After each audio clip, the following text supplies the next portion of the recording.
Hello, everyone. Welcome to Friday's edition of Weekend Waypoints, a production of SEC Extra and D1Baseball.com. I'm Joe Healy here to recap Thursday's games around the SEC. Had a couple last night and also get you ready for a busy Friday slate around the conference.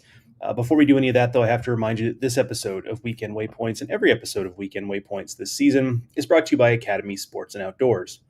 Get ready for a new season of fishing fun with Academy Sports and Outdoors and reel in the best gear at low prices every day. Plus, Academy offers easy ways to shop and save time, like free 1 hour in store or curbside pickup on academy.com orders. All right, folks, welcome to another weekend of Weekend Waypoints. Looking forward to it. I'm coming to you live from a hotel not quite in Athens because this weekend is the Georgia Spring football game. It is also Masters weekend, as I'm sure you're aware. So kind of busy in this part of the world. So Joe's staying a little bit out of town, but excited to be in Athens this weekend for that series against Arkansas. Before we get to the preview, though, let's take a look at last night's games. Funny, it ended up the two Thursday night games ended up taking place between the four teams with the four worst records in the SEC. Sometimes that's how the cookies kind of crumble there, but got one game that wasn't competitive and another that was very competitive. The one that wasn't was Florida 11, Missouri 2. Florida did what it needs to do this weekend. Frankly, if it can get a sweep of Missouri at home, it's going to be in decent shape to at least consider making a move. Right? I don't know that they'll have enough to really claw the way back in and be a postseason contender, but certainly a sweep against Mizzou would be a big start. And they did so with an 11-2 win. Not a lot else to say about that one. It's just a tough scene for Missouri right now. They were always going to be outmanned this season, out talented. We knew that going in, but now the injuries on top of it have made it to where, it's really been since the LSU series that they've played a competitive game even. Anything that felt like a toss-up game. For the most part, it's been a bunch of blowouts. So that's you feel for those guys there because that can't be easy to deal with game after game. The game that was competitive though was A&M 8, South Carolina 7. That came in 10 innings. I'll pull up the box score here real quick. There is some notable things here. I found it to be it's kind of nice to be able to just kind of focus on this game last night because it probably, if this game had just happened on a regular Friday like tonight, I don't know that I would have been as locked in on it and wouldn't have been able to pick up on as much. So it was kind of nice to be able to just be focused on it. A little bit of a mixed bag for A&M. I mean, the positive, of course, is that it's a win, right? And if we've learned anything from A&M's start to the SEC season, it's that you can't take any wins for granted in this league. So there's that. Like I don't want to downplay that. You love the fight they showed, put 8 runs up on the board. They had a 5-run third. It looked like they were going to run away with this thing. There's a grand slam in that inning for Blake Binderup, but they were able to kind of continue to put some runs on the board as the game went on and just did enough, even though they were out hit, as you can see there, 11-6 in favor of South Carolina in the hit column. So some positives there. On the other hand, you had to work pretty hard against a South Carolina team that's just now 2-11 in the league. As we scroll down here, you'll also see, wasn't a great start for Ryan Prager. I mean, he struck out 8, didn't walk anybody, so a lot of strikes, but gave up some home runs. 6 runs total, 5 of them earned, 7 hits and 6 2/3. Like his ERA in SEC play has not been particularly good. On the flip side, Weston Moss was really good. Did give up the 1 run late in that game, but generally speaking, very good. 8 strikeouts in 3 1/3 innings. So 8 of his 10 outs came via strikeout. 16 strikeouts for A&M pitching for Prager and Moss. That is the most this season for A&M pitchers. For South Carolina, it's another close call. Like again, they're another team I feel for because it's different with them. Missouri hasn't really played a lot of competitive games at all this season. They're just getting beat up every weekend, it feels like. And South Carolina is kind of the opposite. Like, yes, they've taken some bad losses, but for the most part, they're competitive and they're playing hard and they're doing a lot of things right. I've said this before on this show, and the results just aren't there. And that's demoralizing in its own way. It's one thing to just not be competitive. That's demoralizing, but this is demoralizing in a totally different way when you actually are doing a lot of things right and you just can't get the result. So a couple of interesting things there too from a lineup standpoint for South Carolina. It'd be interesting to see. how things continue. Caden Gaskin was in the lineup to start today. Dalton Mayshore was back. He's been battling some injuries, and so they did shake some things up, and it's not too different from what A&M has done, right? Like they've gone kind of all in on, hey, we're going to put Terrence Keel at the top, and okay, we're going with Bear Harrison behind the plate, and Ben Royo's a regular now. Sawyer Farr has become a regular, so those two teams have both kind of shaken up their lineups, and for A&M, it's obviously had a really big impact, and we'll see for South Carolina, but another close shave for the Gamecocks, and it just kind of comes down to with the Gamecocks just not quite enough, just one arm short in this game, and maybe one big hit short in this game, and that's kind of how SEC games end up getting decided. So a fun one on Thursday between those two teams. Two more games to go this weekend between those two. All right, flipping over to some comments here. Sam Smith, currently driving down to Oxford, ready to see the brawl. Going to be a lot of fireworks. Yeah, Tennessee at Ole Miss should be a very fun series. We'll talk about that one here shortly, but I have to imagine Tennessee's going to be a little angry. So Ole Miss probably catching Tennessee at exactly the wrong time. I think you'd rather have caught them to be the team that catches Tennessee a little bit flat-footed, like A&M did last weekend, versus the team that faces Tennessee after they got caught flat-footed. That's not great, but it's in Oxford, and Ole Miss is playing well, and so you have to give them a puncher's chance there. Should be fascinating. Sam Smith asks, is Missouri the worst SEC team in history? And I don't blame the coaches or players. It's a university problem. I tend to agree. There's just the support isn't there. It's not just that they've gone into a gunfight with a knife. They've gone into nuclear warfare with a knife, basically. So I don't either. Like, whether or not they have the right coaching staff there, like, who can say? But I just don't know what they could do in the current situation, right? Like, could it be better right now? Sure, if they were healthier and we could nitpick the roster or whatever, but that's just window dressing. Like the nuts and bolts are not in shape for Missouri baseball, and so it's hard to have any sort of expectation for them, and that's why I say it's a bummer. Is like I do feel for those guys. They don't. They put yourself in their shoes, I guess is what I'm saying. Like, not a fun season. Jeremy Scott says, roll tide, big weekend in the Diamond Sports and their spring football. Yeah, it is that time of year. Spring football really kind of coming to a head here in the Southeast, as I know all too well this weekend with, as I mentioned, Georgia spring football game this weekend here in Athens. Sam Smith, I don't think he's talking about Mizzou again. I don't think it would matter if Tony was their coach. Yeah, I mean, I think it'd be, just given Tony's track record, I think it'd be better. But yeah, that would be an interesting thought experiment. Like, if we could just magically like transport Tony there and just simulate Missouri baseball, like in a video game, and just see what he could do. Obviously, having been an alum there and having coached there during the years when it was going good under Jameson in the Big 12, I do think he would have some insight into how to do it. I do think they'd be better, but it would be interesting to see what the ceiling would be, because I also think that it would be tough. It would not be the easiest place to win at a high level, even for a guy like Tony. Nicholas Doherty, morning, Joe. Hello, Nicholas. If you had to pick teams for Omaha at this moment, how many SEC teams are going and who are they?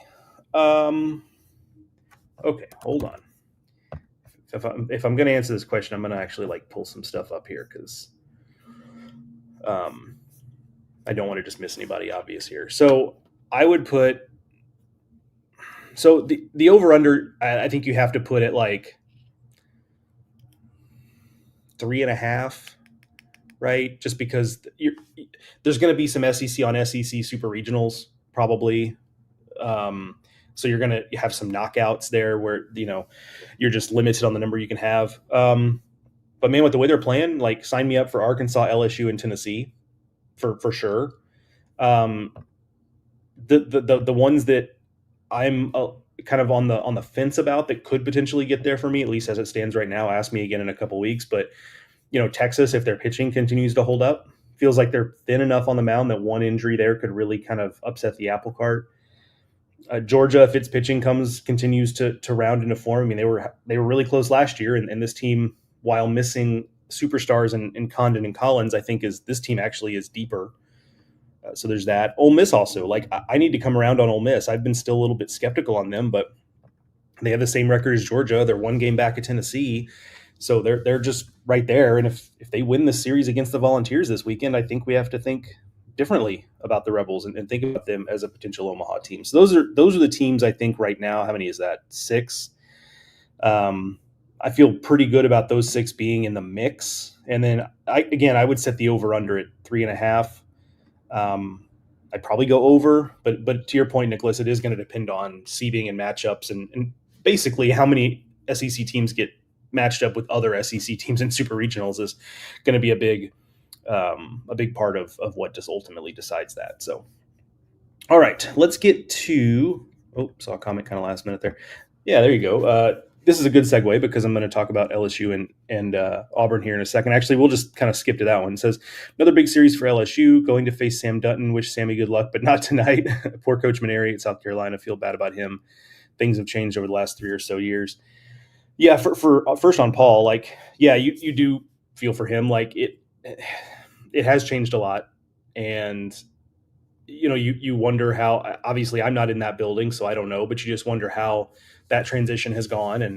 But he was also in a tight spot where by the time he took over, the portal stuff had kind of already settled a little bit, and so there really wasn't, even if he had been totally 100% up to speed and ready and all that stuff, like the timing was such that it was going to be hard to rebuild that roster on the fly. Now, Monty Lee was a carryover, so that theoretically should have helped, but they just don't have the guys right now. This offseason, I've said it before on this show, this offseason is going to be huge for South Carolina because they obviously just need to get better. And they just need better players. And I don't mean that disrespect. They've got some nice young players, but you compare it to the top of the SEC, and it's just not quite a comparison right now. On the LSU front, LSU Auburn,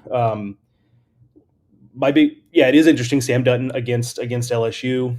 I've talked to Jay Johnson about him, a guy that Jay Johnson feels similarly. He's glad to see he's doing well, just probably doesn't want him to do too well tonight. But just a guy who was at LSU at the wrong time. It was just such a tough rotation to crack for Dutton. If he wanted that opportunity, he was going to have to go elsewhere to get it, and he has, and he's taken advantage of it. He's changed some things up in his repertoire. He's throwing more of a curveball as opposed to a real sharp short curveball. His command has improved. He's obviously doing a great job navigating lineups multiple times through. So he's definitely taken some strides as a pitcher as well. It's not just the opportunity. That's a big part of it, but it's also that he's just better as a pitcher. So kudos to him there. That'll be interesting. I'm also just in general on the LSU side, what do they do for an encore? Obviously last weekend against Oklahoma was about as good as it gets. 4 runs allowed, none of which were earned. Auburn's lineup is better than Oklahoma's. But by how much? Well, hard to say, but I do think it's better. It's also another road series, and I think just having been on the road a couple weekends in a row, that can kind of wear, and that can be a little bit tough. So can they get it done to the same degree against a better lineup in what'll be a more raucous home environment, especially now that basketball is done. And last weekend I think that kind of hurt some of the turnout that Auburn men's basketball was in the Final Four. So I think with that out of the way this weekend, perhaps it'll be a really, really good environment at Plainsman Park, and what should be a lot of really good environments at that ballpark the rest of the season with the renovations and the team playing well and all that stuff. So certainly looking forward to that. Should be a fun series there. The series that I will be at is Arkansas and Georgia. Fun stat that I've been citing a decent bit this week is that Arkansas currently is batting 361 in SEC play.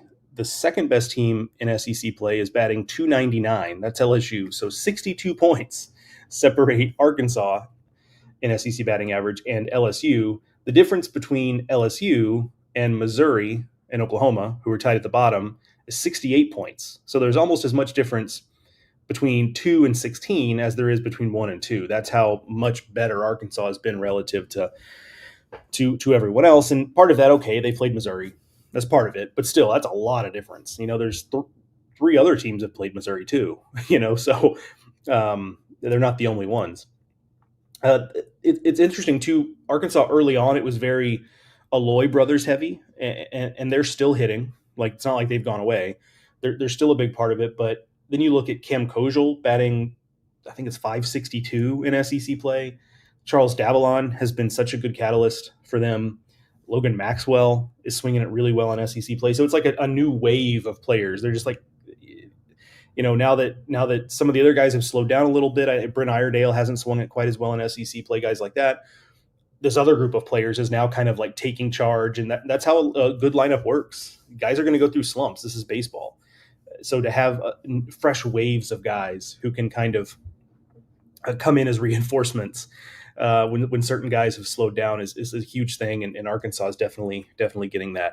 On the UGA side, Colton Smith is coming into the rotation here. They're sticking with Curley on Friday and Finley on Sunday, but Colton Smith inserted into that Saturday spot. He was supposed to be in the rotation to begin the season, tweaked his back early on. As he was coming back from that, he got sick, lost a bunch of weight, so he had to kind of build back up, and that's what he's been doing. And he's been awesome out of the bullpen in SEC play so far, but they deem him ready to be in the rotation. We'll see how much, how long he goes in his start. That'll be a question, but we'll see about that. And this is a series where Georgia really needs to protect its home field. Obviously, coming off of a tough weekend against Texas on the road, you're looking, and it's just a tough spot that you come off of that, a series where you feel like you probably should have at least gotten a game, and now you have to deal with the number one team in the country at your place. So you got to protect home field. Speaking of environment, should be great in Athens, given that there's so much going on this weekend. A lot of folks in town, sold out all 3 days at Foley Field, not a seat to be found. So should be a great atmosphere there. Very much looking forward to it. First time in Athens this season since the ballpark has been renovated. Very much looking forward to seeing all that. Tennessee Ole Miss, we touched on that one a little bit earlier. What does an angry Tennessee look like? For Ole Miss's sake, I worry about what that might look like from an Ole Miss standpoint, but we will see. Both teams using the same rotations they've used for the majority of the season at this point. Ole Miss basically the entire season, if not literally the entire season. That might be actually every single week. It's been the same 3 guys in the same order. But now that Tennessee has kind of landed on Doyle, Phillips, and then Coons with Krenzel behind him, they've stuck with that probably for, I don't know, it's been since SEC play, certainly. So same thing there. And I talked about it earlier, but if Ole Miss wins this series, we do have to think about them a little bit differently here. We'd also have to think about Tennessee a little differently, right? If they were to lose 2 series in a row, I would still favor Tennessee here, but it's tricky being on the road, looking for a bounce back. Do they use that kind of motivation coming off of the series positively, or does it create some more pressure? We'll see. Should be fun. Vanderbilt at Oklahoma. Similarly built teams here. Got teams that are pitching forward, want to pitch and play catch at a high level. I'm kind of fascinated by the Vanderbilt bullpen. I talked a decent bit about Vanderbilt this week. I had Aria Gerson from the Tennessean on Highway to Hoover earlier this week. Go check that out if you haven't listened to it. I also was a guest on a Vanderbilt podcast. Shout out to Billy Derrick and 247 for Vanderbilt. I was on his show this week. And so Vanderbilt's just been very much on my mind. And the Vanderbilt bullpen could be a differentiator here. Obviously, Oklahoma has its own strong stable of pitchers. That's where their bread is buttered. But Vanderbilt has all the guys back from last year that really stepped up for them in a year when there was a lot of bullpen uncertainty. Brendan Cyber and Miller Green and Alex Kranzler, Luke Guth. And on top of that, now you have Sawyer Hawks healthy and pitching really well. Tommy O'Rourke, who missed all of last year with injury, the Stanford transfer, pitching well. And so they've just got really good depth out there now. And I think that could be a differentiator for Vanderbilt. Oklahoma on their side is out to prove that last weekend's results offensively for them said more about LSU's pitching than their own offense. The answer, of course, is probably a little bit of a mix of both. I do think that is a bit of a shortcoming for Oklahoma in general, but also LSU just pitched it really, really well in a tough hitting environment last weekend in Norman. It was cold. It's kind of dreary. That's just a hard, especially once you've gotten to a point of the season where you're not dealing with that every week.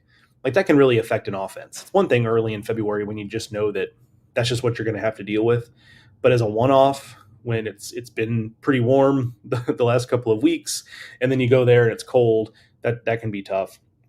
Oklahoma looking to bounce back in that environment this weekend against a Vanderbilt pitching staff that doesn't have the high-end talent quite the same as LSU, but is pretty close and has really good depth. Mississippi State at Alabama. Can Mississippi State take advantage of Alabama being a bit short on the mound? That's my question there, because that is where Bama is vulnerable. It seems like is if they don't get really good stuff from their top arms, Adams, Quick, their top couple of arms in the bullpen, they just haven't had the depth to mitigate that. So is Mississippi State's lineup, are they going to perform well enough this weekend to stress Alabama's pitching staff and take advantage of that? That's a question there. Alabama, meanwhile, batting just 241 in SEC play. That kind of snuck up on me that they've been struggling in that regard. That'll have to improve because that's kind of how they have to win games this season. With those aforementioned issues on the mound, they're going to have to slug their way to it, and they have the guys to do it. They've certainly got a good lineup, but in SEC play, it hasn't been as smooth. That's going to have to rebound, obviously. And then the last series we'll talk about this weekend, Texas at Kentucky. Texas is rolling. Last weekend I wasn't sure they could get it done against Georgia, even at home, and they swept them. So kudos to them. They're dealing with injuries, and like I said, you look at their pitching stat sheet, and they're not using nearly as many guys as most other teams are, and they're making it work. They know who their guys are, and they keep rolling with them, and so far it's working. So despite everything, Texas continues to roll and impress at 11-1 in the league. And so then the question for me is, can Kentucky get Texas off script on the mound? Can Kentucky's offense apply enough pressure to where Texas has to go to some arms it hasn't normally been using, it doesn't want to necessarily use in leverage situations? Can they do that? And this is a big series for Kentucky because you're at home. You want to protect the home field. You felt like you had an opportunity to win that series against Ole Miss last weekend, and it was extremely hard fought series. Could have been a sweep for either team, and ultimately it ends up being 2 out of 3 for Ole Miss. But this is a big part of the season for Kentucky. They had that home series. They had a midweek against Louisville that they dropped, and now they've got this other home series against Texas. It's a real opportunity for them to get positive momentum. But if they lose this series, the math starts to get a little more complicated for Kentucky as we move forward.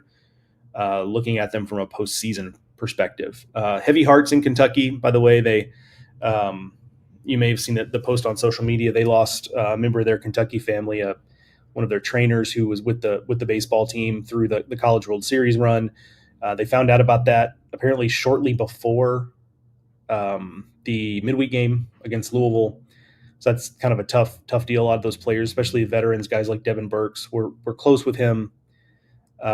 Richie, his name, and they were close with him, and so that had to be tough. And I know that'll still be, even though there's been a few days between, there'll still be some heavy hearts in that Kentucky dugout and in Kentucky Proud Park. So that'll be something they'll be contending with as well. And then on the mound for Kentucky, can they stay on their own script? Can they get Texas off it? Can they stay on their own script? That's going to be important as well. All right, a few comments here. Sam says, Joe, never been to Oxford. Any recommendations, thoughts on the ballpark? I've only been to Oxford a couple times. So I don't have any great recommend. I mean, if you're a nerd like me, like Square Books is like a pilgrimage place. I just love kind of browsing those shelves, and such a cool building there. But when I went to Oxford, I was not staying in Oxford, so I didn't really hang around all that much. The ballpark, though, is fun, especially if the weather's good, if it's crowded, which it should be given that the team is playing well.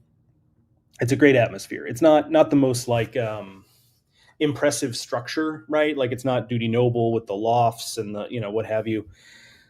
It's also not like Baum, where it's just like so big that there's just so many people in there. It's not that. But it is one of the more fun ballparks when the team is playing well.